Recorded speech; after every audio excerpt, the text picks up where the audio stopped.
Okay, Composition 1 students, this is really late. We're 5 days late doing this lecture. I apologize. As I said in that really short video I uploaded, I recorded it and I tried to modify the video and upload it. It never finished processing. And then when I tried to do it again, the file was corrupted. It's happened before. Again, I'm not very good with those technical things, but this one will be just one straight video, unmodified with any editing program. So the file should be smaller and it should upload quicker, and you should be able to watch it. Since we had a delay, tomorrow I'm going to record week 8, and what I've decided, finally after talking to different students and seeing what other professors are doing, we're in the middle of midterms anyway. The Omicron cases are going down, everything looks good, but people are doing their midterms, people are studying and they're busy, and some people, it's not easy for some people to get to campus because they don't live in town, so they have to come here specifically for class because they're coming from out of town. So I'm just going to keep doing this until week 9. And then week 10, week 9, all the midterms are done. That'll be a Monday. And so week 10, we will just do the rest of the class in person. So 10, 11, 12, 14, and then the exam. And I think then we don't have to switch back and forth, and everything will be completely stable by then, okay? So those of you who said, please, professor, keep doing it online, I'm listening to you, and I'll continue doing that for a couple more weeks, but then I would like to switch to in-person. It is important, as I said, for various reasons, for me to actually see you write. Okay, this lecture hopefully will go quickly because I've already done it, so I'm just gonna rehash what I said in the first video. We're gonna just skip ahead to chapter 3. We've done very slowly chapter 1 and chapter 2, and before the exam, I will come back to that and explain. That it's mostly because topic sentences are so important. Also, as I said, the response papers are in. I'm taking a look at them. I'll try and get those, your grades and feedback up by the time midterms are over. Basically, the response paper is your midterm, so I will be grading everybody's midterms and your response papers at the same time. So, by the end of week 9, everything will be graded, okay? So be patient about that because your response papers came in first before all of the midterms. I did that on purpose so that you can focus on your midterms.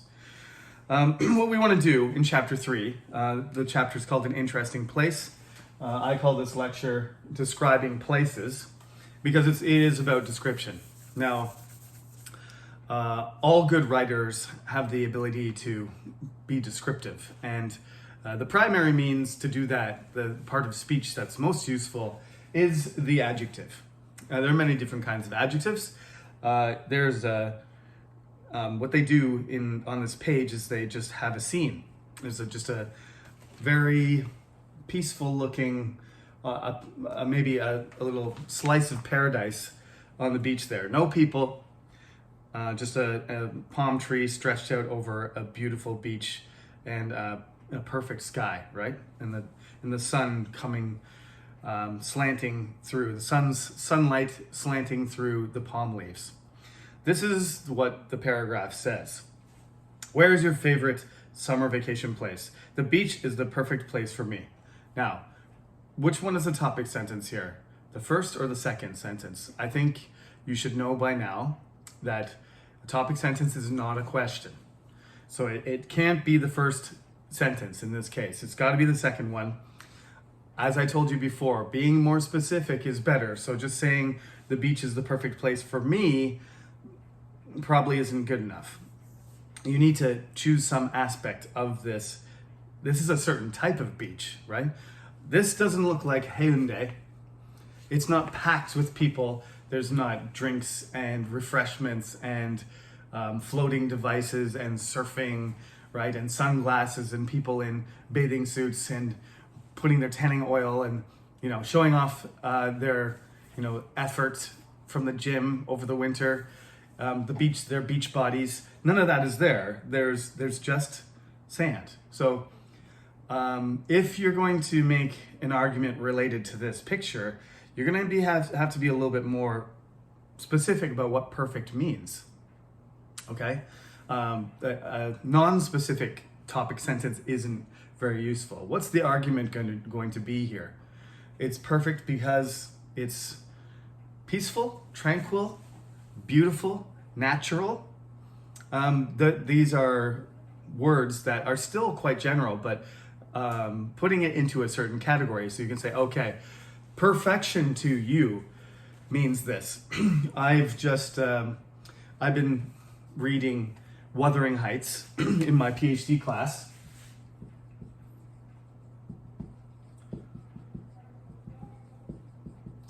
Many of you will encounter this. I know most of you are freshmen.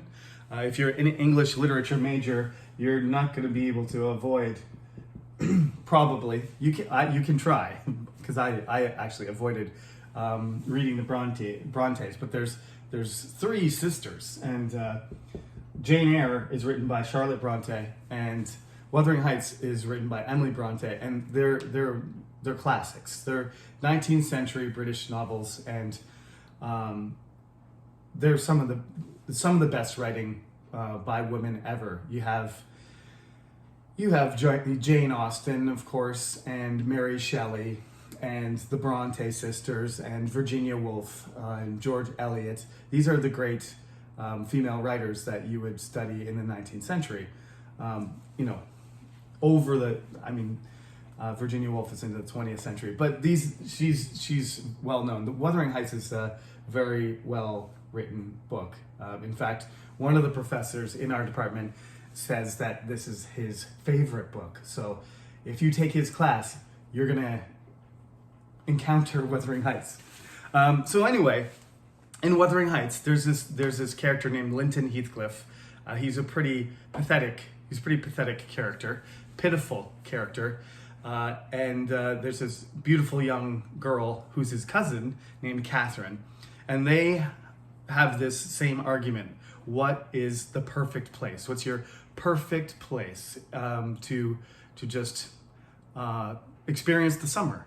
They have this debate. So it's basically this argument right here, but they're much more specific, and they argue about it.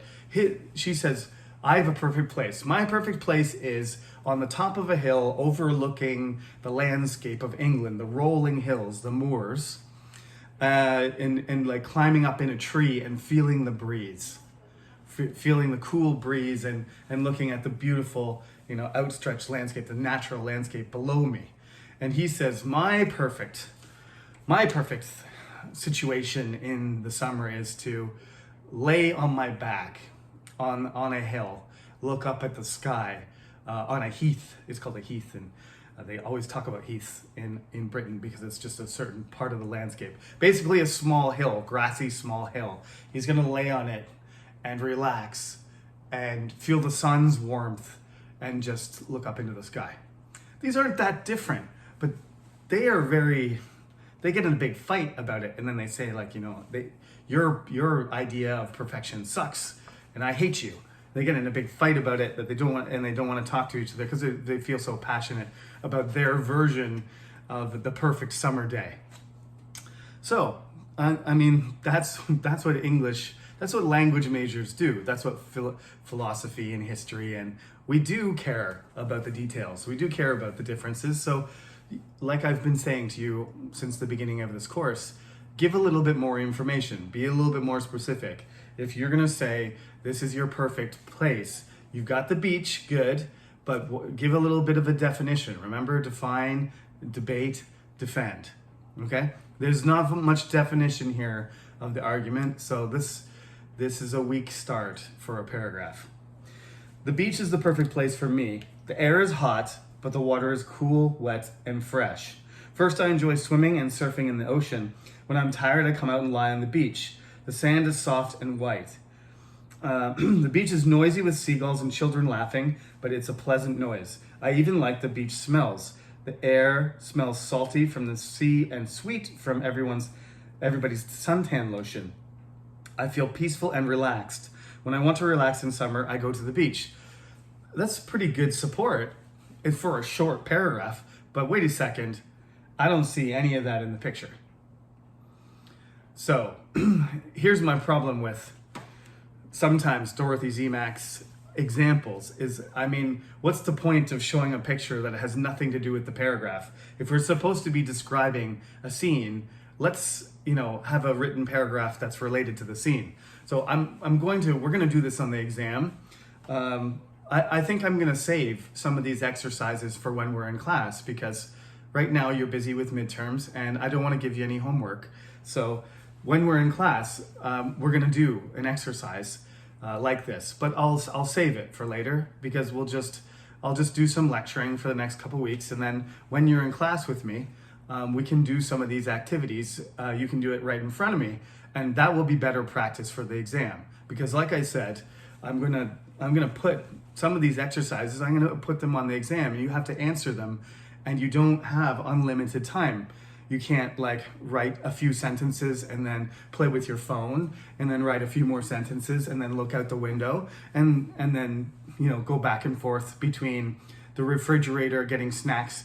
You can take 5 hours to describe a scene if you want, if you're at home, but if you're in the exam, it's gotta be toot sweet right away, okay? So, what do we have here? We have the title, Relaxing at the Beach. Not the best title for what the description is, but anyway, if the topic sentence was something like, the beach is the perfect place for me to relax because I enjoy the contrast. I see a lot of contrast here. The air is hot, but the water is cool, right? I enjoy swimming and surfing in the ocean, using energy and stuff. But when I'm tired, I come out and lie on the beach. Okay, we got passive and active. So we got another contrast. The sand is soft and white. Okay, there's no contrast there, but that's relaxing and comfortable. Then we have beach is noisy with seagulls and children laughing, but it's a pleasant thing. And we got negative and positive. It could be a negative thing being noisy, but this person compares this negative thing and says that I enjoy it. I like hearing the noise, pleasant noise. I like the smell, and we got salty and sweet. We got another contrast. Those are different flavors, right? Those are different tastes. You've got the sweet smell of people's body lotion, tan lotion, sunscreen. Probably it's coconut smell or something like that, or fruity smell, whatever. Plant smell. And then you've got the salty air, a fishy, salty air of the ocean. And then that equals peaceful and relaxed. Okay? So, there's just the topic sentence could be more specific.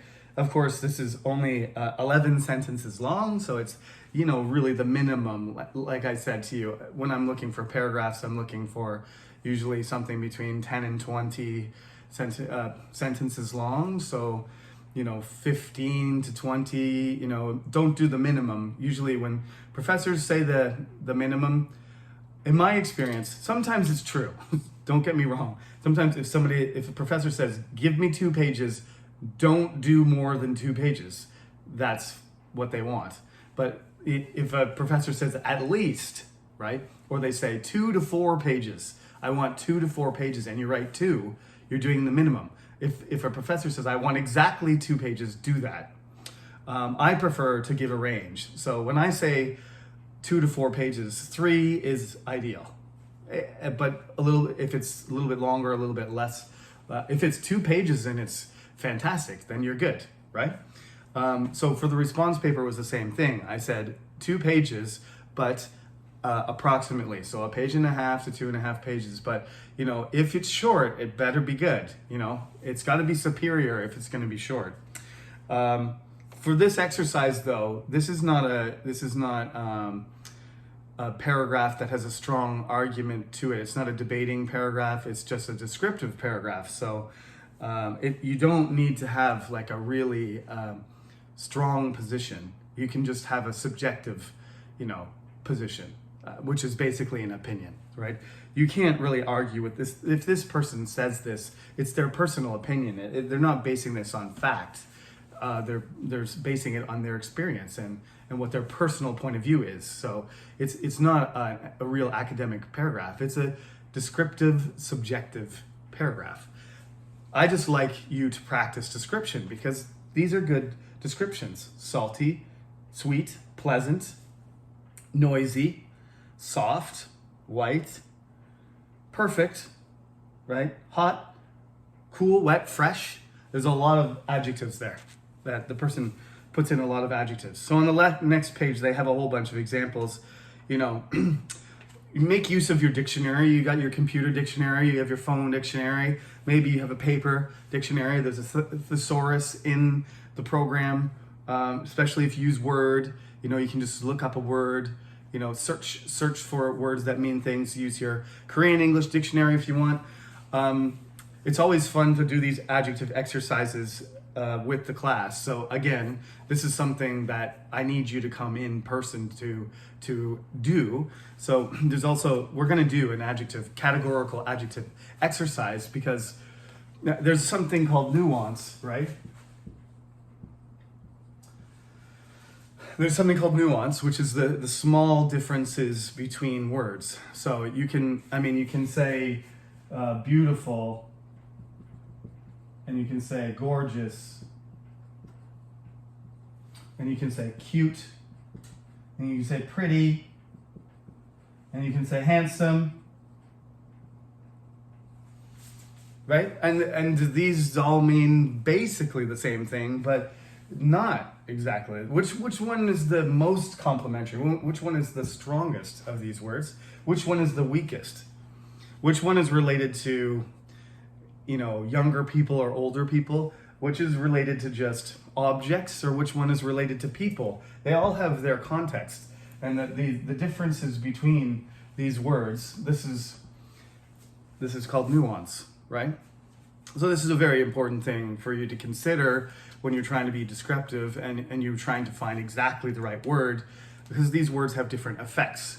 When people read them, they get different impressions, they have different feelings, they understand different things. So you need to, be aware of those little differences. As you study throughout your degree, you will acquire this understanding, the ability, application. Not just, I know that word, I know a similar word, or I know this word in Korean, but like in English, in a certain situation, you make a choice, right?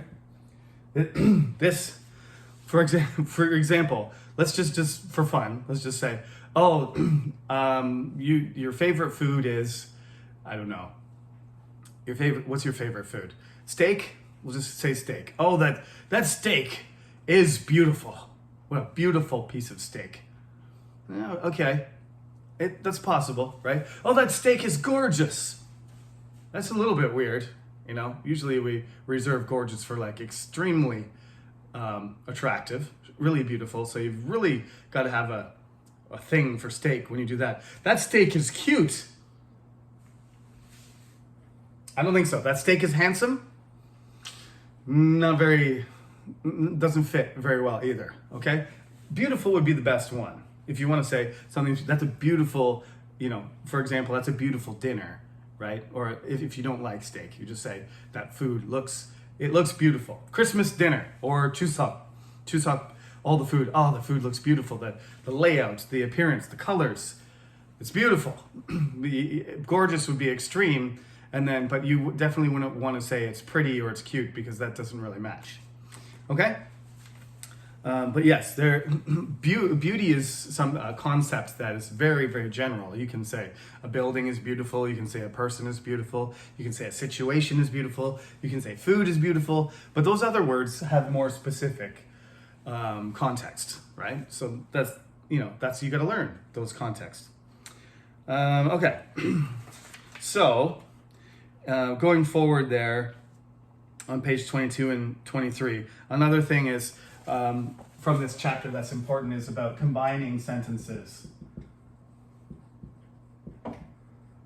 So as I said, on week 10, we're going to come back to this chapter because there's several exercises I want to do.